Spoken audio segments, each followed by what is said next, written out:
In this video, it is my great pleasure to introduce you to one of our most lovely and coveted features, Addy. Addy, you'll have to forgive me, we call her by a she.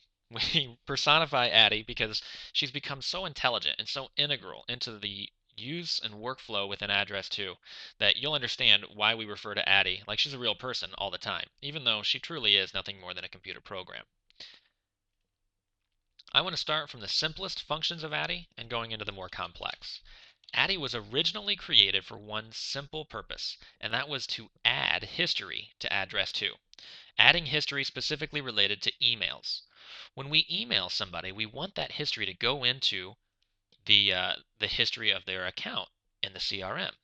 The trouble is, there are so many different email programs out there that for us to build a sync to all of those different software platforms would be very difficult and time consuming and costly to keep up. So, when we want the history, what we wrote in an email, to show up in the history of the account, we use Addy. It's universal, it works with any email software from any computer, any platform, just like this. To the right of every email address inside AddressTwo, I can see this yellow arrow, and it's hyperlinked. If I click it, it will ask me, Addy, your virtual admin, can copy this email into the history of the account. If I click cancel, then it won't copy the email into the history of the account. If I click OK, then all it simply does is something that you can do on your own from any email program, and that is BCCing Addy on the outbound email. I say that because you don't actually have to be inside AddressTwo for this to work. If you started a new email manually, the way you normally start an email, and you just remembered to BCC Addy at AddressTwo.com, then whatever you type is going to appear in the history for that contact.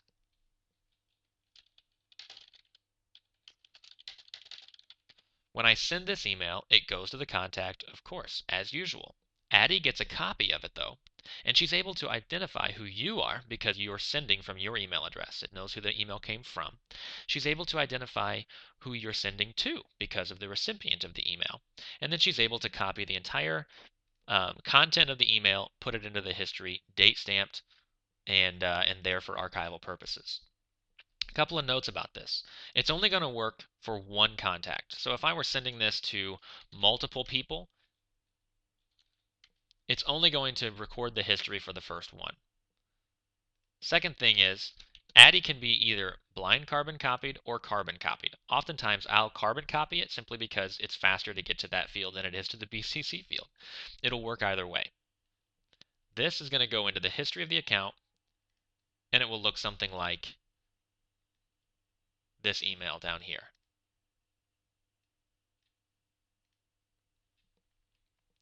Now, what if I receive an email from a customer and I want to store that history? I want to store this message as the history on the account. It's easy.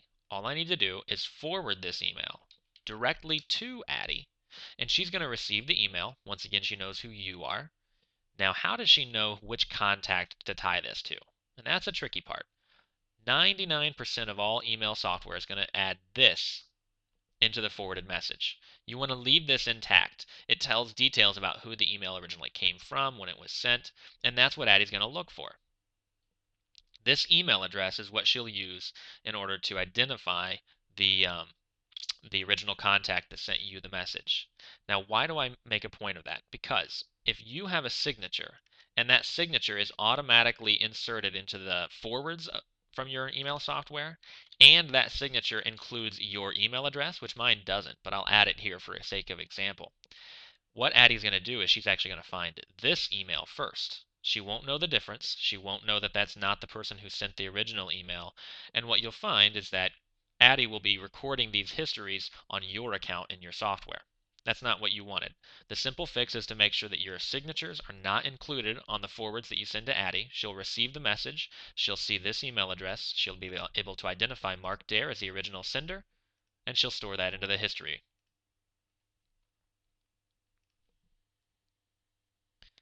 There's one other special way that Addy can introduce two people from your database. if I wanted to introduce two customers of mine, let's say I want to introduce this guy named Nick to someone else from AddressTwo. So let's say I want to introduce him to another customer named Lorraine. Here, I'm going to copy Lorraine's email so that I can send the email to two recipients. Now in this function, it has to be sent to two recipients. Nick, I want to introduce you to Lorraine. I'm going to blind carbon copy Addy, just like usual. And my subject, this is very important. The subject must be E-intro.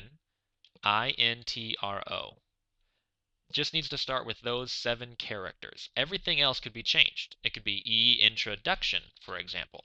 Or it could be E-intro, you two need to meet. Or it could be E-intro, strategic partnership. Whatever I type down here, for example, Lorraine, meet Nick, he's great, is going to go into the history under both of these contacts. But then Addy's going to do something very special. Because she can tell that you're trying to introduce these two people, she's going to grab Nick's contact information, his phone number, his address, any specific contact information you have for him, and he's going to email it to Lorraine. And he's going to grab all of Lorraine's contact information and email it to Nick. It saves you the trouble of having to go find their respective V cards or maybe look up their phone numbers and typing it in the body of the email. You can simply say, contact information will follow shortly, courtesy of Addy. That's what I do. You can say whatever you'd like. So we've covered how to copy Addy on emails and forward emails from your inbox to Addy. But what else can Addy do? Well, Addy, as she's grown, has gotten smarter, you could say. Addy will now add more things to your database. For example, contacts. If you have V cards in your Outlook or in your Mac, you can actually send these V cards in V card format out of Outlook directly to Addy. When I email this to Addy, she's going to receive it, and she'll see that there's a V card attached, and she'll know exactly what to do with it. She'll open that V card, she'll grab all the details out of the V card, and she'll create a new contact for you for Mike Eaton or whoever the contact was. Those contacts will appear on your dashboard under New from Addy. The reason she does that is so that you can come in after she's added them to AddressTwo, and you can tag other details such as what their status should be, what other fields need to be, and you can fill in the details for her. Now, if you use our project management tool, you've probably gotten really used to using AddressTwo to manage your tasks. But what if you need to tell somebody that they need to do a task inside AddressTwo, and you need to add more detail than just the 100 characters that AddressTwo will allow you to do? Pay close attention. If I send an email to Chad, Chad is an employee with AddressTwo. He has a user login, so this email address is recognizable to Addy. It ties to another user login in my database. I'm going to copy Addy on this message, and my subject is going to be task, and then the name of the person that Chad needs to work with. So once again, I'm sending it to a recognized user in my database, recognized by his email address. I'm copying Addy. My subject line begins with the word task, and then following a colon, we type the name of a contact in our database. Then I can say as much as I want. Chad, I need you to call Lorraine and get an appointment. And I can put in bullets, and I can say do this, then do this, and I can put in documents, and I can do whatever I need to do in this very, very lengthy and detailed email. And as long as I say due by 5/31/2012, Addy is going to recognize who the task is assigned to, which contact it's related to, when it's due, and she'll put it on Chad's task list assigned by me on the appropriate due date. And then all she'll do is she'll grab the first 100 characters, let's say maybe that much, and she'll make that the description of the task. Chad, of course, knows that there's a whole lot of detail that goes with this task. He has it in his inbox. He received the full message because it was emailed directly to him. If I don't put a date in here, that's fine. Addy will just make it due today. Last but not least, if you have not already experienced this, Addy sends you an email every morning telling you what tasks you have due that day.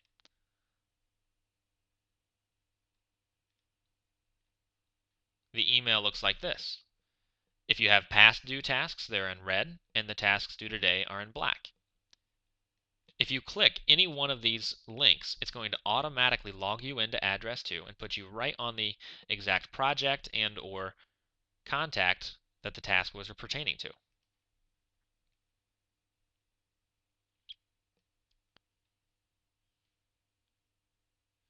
That's how you can use Addy to interact with your database from your inbox and to store emails that you got in your inbox, no matter what software it was, in your CRM.